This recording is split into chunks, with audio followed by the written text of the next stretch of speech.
안녕하세요. 결혼한 지 1년 된 30대 초반의 여성입니다. 저와 남편은 회사 계열사 모임에서 알게 된 사이입니다. 언젠가 업무상 필요할지도 모른다는 이유로 서로 연락처를 교환한 게 계기가 되어 좋은 오빠 동생으로 몇 년을 알고 지냈어요. 그러다 2년 전부터 본격적으로 사귀기 시작했고 작년 말에 부부의 연을 맺게 되었지요. 결혼할 때 양가 어른들에게 손 벌리지 않고 결혼했습니다. 솔직히 안 벌리려고 안 벌린 건 아니에요. 시댁에서 저를 탐탁치 않아 하셨어요. 별다른 이유가 있었던 건 아니고 저희 부모님이 분식집을 운영하시는 게 마음에 차지 않으신다더군요. 애들 코 묻은 돈 받는 장사하는 사돈이라니 어디 가서 말하기도 부끄럽다면서 저희 부모님을 노골적으로 무시하셨습니다. 그런 시부모님이 미워서 결혼 안 하려고도 했었는데 남편이 저 없으면 죽는다고 하도 매달려서 하게 된 결혼이었습니다. 친정 부모님은 괜히 당신들 때문에 제가 미움을 받는다면서 얼마 정도 해가면 제가 예쁨을 받을 수 있을지 고민하셨고 그런 부모님의 모습을 보니 오기가 생기더라고요. 그래서 해주신다는 친정 부모님을 만류하고 아무것도 안 해갔습니다. 시댁에서도 반대하는 결혼을 꾸역꾸역 한다면서 아무것도 안 해주셨고요. 남편은 당시 모아둔 돈이 5천 정도 있었는데 저보다 4살이 많았던 것을 감안하면 그다지 많이 모아둔 것은 아니었습니다. 저는 8천 정도 모아둔 상황이었고요. 제가 3천을 더 해갔지만 손해라는 생각은 안 했습니다. 그저 남편과 제가 힘을 합쳐 전셋집이라도 하나 구할 수 있으니 다행이다 싶었습니다. 게다가 저나 남편이나 좋은 회사에 다니고 있었기에 둘의 앞날에 대한 걱정은 그다지 크지 않았네요. 하지만 행복하고 감사한 마음은 오래가지 못했습니다. 결혼식을 올리고 반년도 되지 않았을 무렵 친정 부모님께서 가게를 마치고 집으로 돌아오시던 길에 교통사고로 돌아가셨거든요. 지금도 그 일만 생각하면 가슴이 미어집니다. 사고가 났던 그날도 친정 부모님께서는 분식집 장사를 마치시고 집으로 돌아오는 길이셨어요. 분식집에서 집까지는 걸어서 30분, 오토바이로는 10분 정도 걸립니다. 제가 알기로는 평소에는 두 분이 산책 삼아 걸어서 다니셨는데 그날은 많이 피곤하셨던 모양이에요. 아버지께서는 평소 근거리 배달용으로 쓰시던 오토바이를 타셨더라고요. 뒤에는 어머니를 태우시고요. 문제는 하필 그날따라 비가 많이 내렸고 음주운전 차량은 저희 아버지의 오토바이를 보지 못했답니다. 그렇게 두 분이 세상을 떠나셨어요. 이후로 한동안 시간이 어떻게 흘러가는지도 모를 만큼 저는 슬픔에 짓눌려 살았습니다. 그런 와중에 하루는 어머님께서 연락도 없이 집에 찾아오셨어요. 오시자마자 어머니께서 하신 말씀은 집안꼴이 이게 뭐냐는 거였습니다. 냉장고를 열어보시고는 당신 아들이 좋아하는 반찬은 하나도 없다면서 혀를 차시더라고요. 살아있을 때 잘해야지 죽고 나서 울면 누가 알아주냐입니다. 뿐만 아니라 저를 힐끗 보시더니 왜 이렇게 퍼졌냐면서 관리 좀 하라셨어요. 당신 아들이 하루 종일 일하고 집에 와서 기껏 돼지마냥 늘어져 있는 저를 봐야겠냐면서요. 어머님의 새치어로 아주 난도질을 당한 기분이었습니다. 제 속마음을 아시는지 모르시는지 집안 곳곳을 휘젓고 다니시며 잔소리를 퍼붓던 어머님께서는 마침내 소파에 앉으시더니 너네 부모가 네 앞으로 뭐 남겨준 건 없냐셨어요. 솔직히 부모님이 돌아가신 뒤 그 슬픔이 너무 커서 재산이라던가 그런 건 생각도 못하고 있었는데 어머님이 그런 질문을 하시니 정신이 번쩍 들더군요. 확인해보지 않았다고 하니까 겨우 분식집에서 벌면 얼마나 벌었겠냐고 가서 빚이나 없는지 확인해 보랍니다. 그러면서 덧붙이시기를 빚이 있으면 갚든 포기를 하든 네가 알아서 하되 남편이나 당신한테 피해는 주지 말라고요. 그건 저희 부모님이 만드신 거니까 제가 알아서 해야 하는 거라고 신신당부를 하시면서요. 어머님 말씀이 서운하고 얄미웠지만 한편으로는 언젠가 한 번은 했어야 하는 일이지 싶어서 주민센터를 찾아갔어요. 그리고 얼마 후 알게 된 결과는 충격적이었습니다.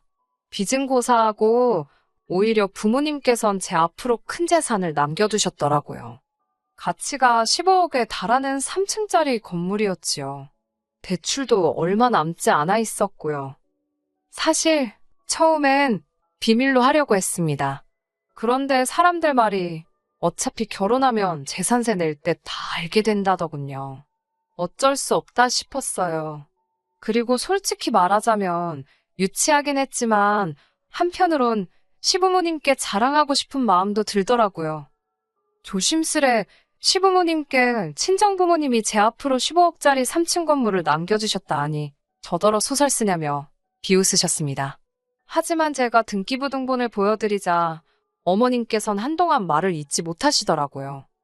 솔직히 남편과 저 두 사람만 놓고 본다면 제가 절대 남편보다 못한 조건은 아닙니다. 학벌도 비슷했고 벌이도 비슷했으니까요. 그렇다고 시댁이 잘 사는 것도 아닙니다. 아버님은 20년 가까이 회사 생활을 하셨지만 소위 만년과장이셨어요. 그래서 다니셨던 회사 이름은 밝히셔도 직함은 절대로 말하지 않으십니다. 어머님은 평생을 전업주부로만 사셨고요. 두 분은 남편이 드리는 약간의 용돈과 연금 그리고 아파트를 담보로 받은 대출로 생활비를 융통하고 계셨습니다. 그나마 이 모든 사실도 결혼하고 나서 어머님이 말실수를 하시면서 알게 된 일들입니다. 결혼 전에는 아버님이 무슨 대기업 임원까지 할 뻔하셨다. 당신들은 재산이 많아서 그 재산으로 먹고 사신다. 거짓말을 어지간히도 치셨어요.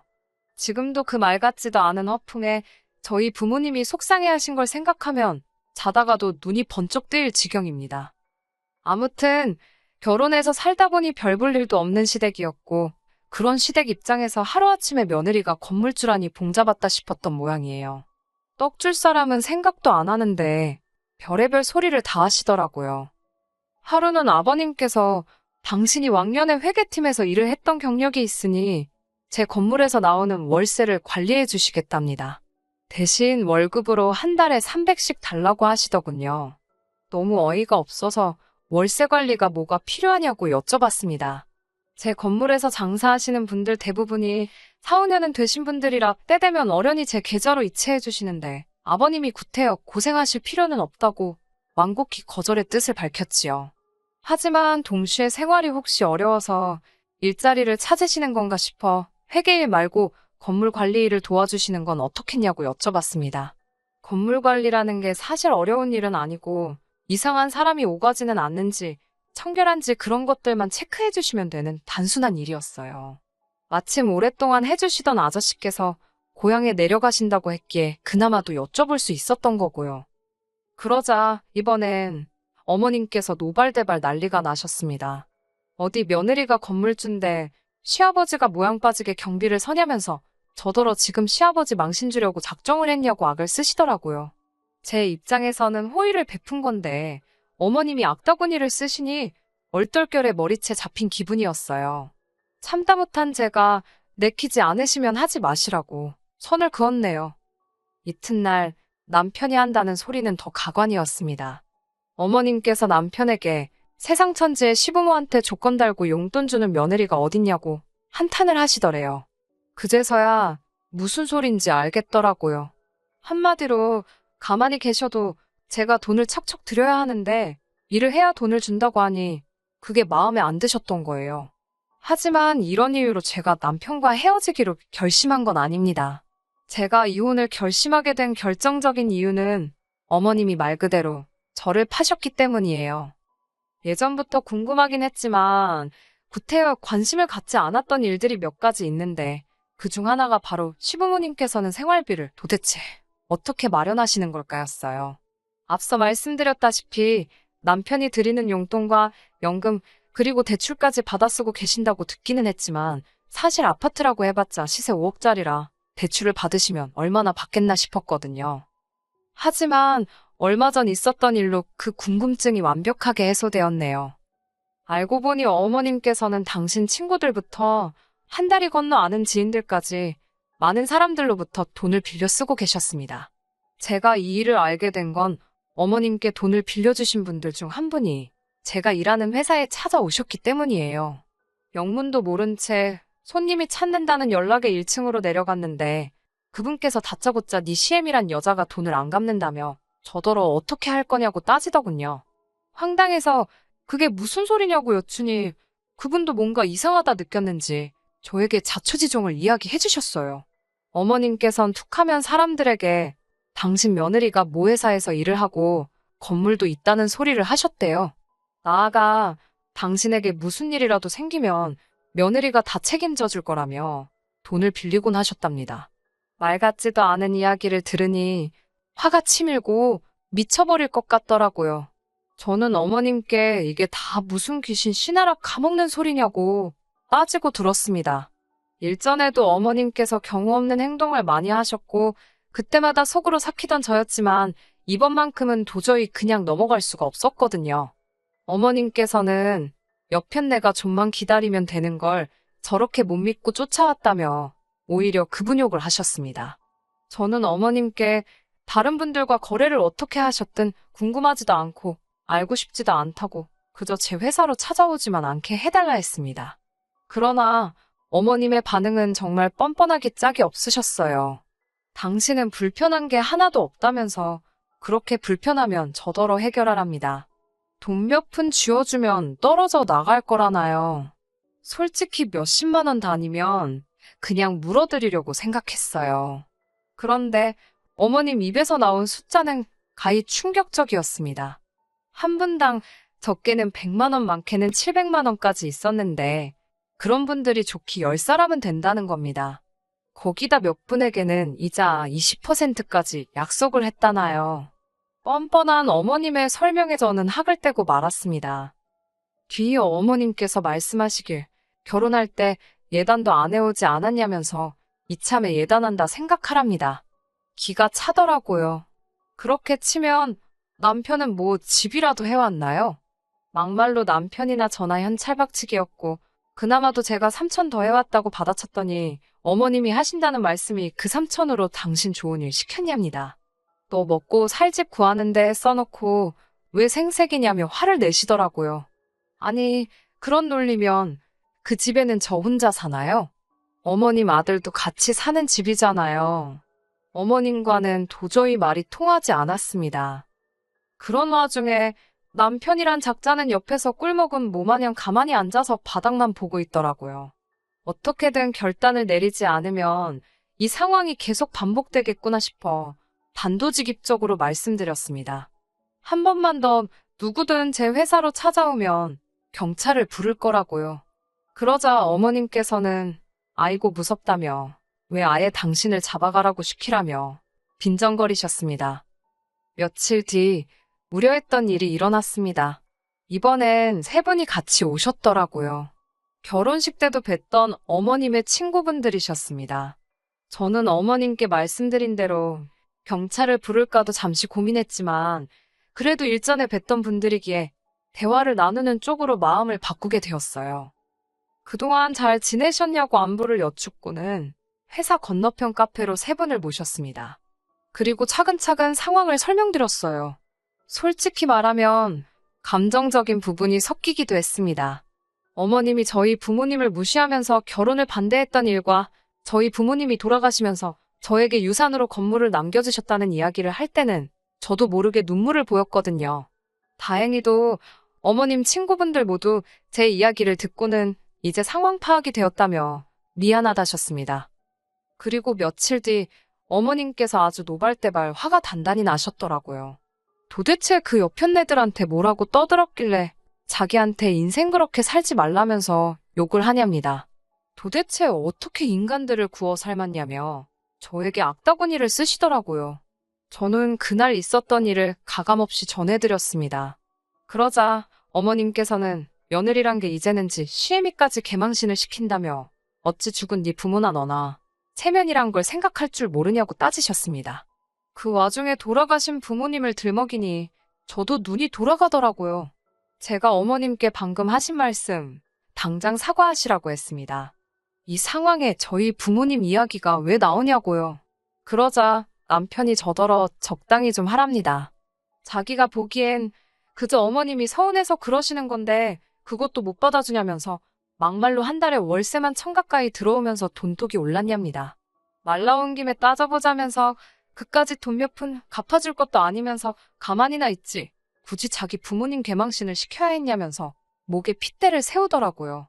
평소에 제가 당하고 있을 때는 진짜 한마디도 안 하던 인간이 지 엄마 일이라고 희번덕거리는 걸 보니 어이가 없더군요. 저도 더는 당하고만 있을 수가 없어서 어머님에게 미친 듯이 싸댔습니다.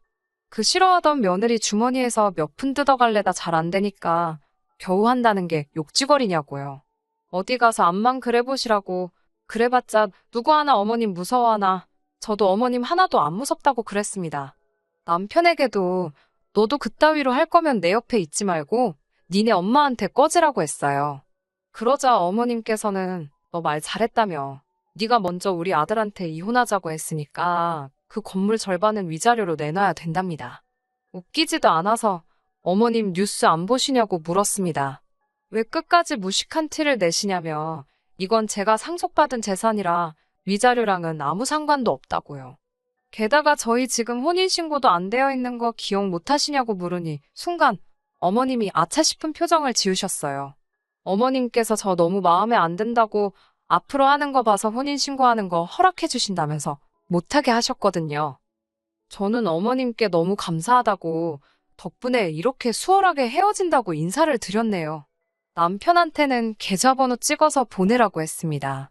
결혼할 때 너가 가져온 5천에서 1,000만 원은 네가 먹고 쓴 거다 치고 나머지만 보내준다고 했습니다. 그러자 남편이 당황한 눈초리로 또 뭘 그렇게까지 하냐면서 그냥 이쯤에서 그동안 마음속에 쌓인 이야기 다 풀었다 치자네요. 웃기지도 않아서 내가 그동안 당한 게 얼만데 꼴랑 어머님 욕 좀 드신 걸로 풀긴 뭘 푸냐고 됐다고 했습니다. 우리 부모님 가슴에 대못 박은 그 죄를 니네 엄마가 용서받을 수 있을 것 같냐고 악을 썼네요. 이후로 저는 남편과 다시 남남이 되었어요. 오빠 동생만도 못한 사이가 된 거지요. 솔직히 부모님 돌아가신 이후로 어떻게 보면 제 유일한 가족이었기에 어떻게든 지켜내고 싶었던 게 사실이에요. 그래서 어머님과의 다툼이 있을 때마다 남편이 적극적으로 개입하지 않았어도 크게 원망하지 않으려고 노력했습니다. 하지만 결국 이렇게 되었네요. 저는 남편과 헤어진 후 회사까지 찾아왔던 그분들에게 고부관계가 끝났다고 소식을 전했습니다. 이제는 정말이지 제가 책임질 이유도 없고 명분도 없는 만큼 저희 어머님께 빌려드린 돈을 조금이라도 받으시려면 빨리빨리 고소도 하시고 아파트 경매도 생각해보시라고 조언해드렸어요. 후기라면 후기인데 얼마 전 남편에게서 연락이 왔었습니다. 다 죽어가는 목소리로 좀 도와달라대요. 무려 9사람이 어머님을 고소했는데 금액이 엄청나답니다. 이러다간 아파트도 뺏기고 온 가족이 길바닥을 나앉게 생겼다며 좀 도와달랍니다. 순간 안쓰러운 마음이 들긴 했지만 저희 부모님이 살아생전 못 먹고 못 입고 만드신 재산인데 그따위로 쓸 수는 없었지요. 남편에게는 유감이지만 각자 살 길 찾기로 했으니 더는 연락하지 말라고 했네요. 그 이후로는 어떻게 됐는지 잘 모릅니다. 제가 연락처를 바꿨거든요. 이후로 저는 회사를 떠났고 지금은 그동안 배워보고 싶었던 것들을 배우며 제 인생의 새로운 시작을 준비하고 있습니다. 언젠가 다시 부모님을 만나게 됐을 때 부끄럽지 않은 딸이고 싶다는 목표를 가슴에 품고 다시 열심히 살려고요. 많이 응원해주세요. 끝까지 들어주셔서 감사합니다. 오늘의 사연은 여기까지입니다. 구독과 좋아요, 알람 설정 부탁드리고 더 좋은 사연으로 다시 찾아뵙겠습니다. 감사합니다.